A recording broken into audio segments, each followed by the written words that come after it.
Want to check whether your Amazon Prime membership is active?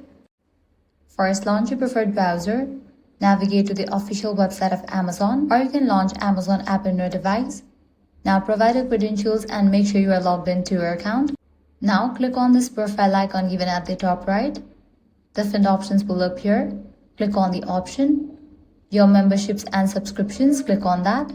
Now, if your Amazon Prime membership is active, you should see details such as your Prime membership status, renewal date, billing information, and the benefits available with your subscription. If you see options like Start Your Prime membership or Join Prime, it means your membership is not currently active.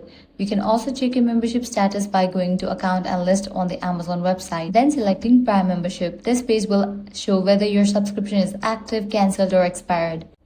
If you subscribe to Amazon Prime through a third-party provider such as mobile carrier or service provider, you may need to check your subscription status through that provider as well.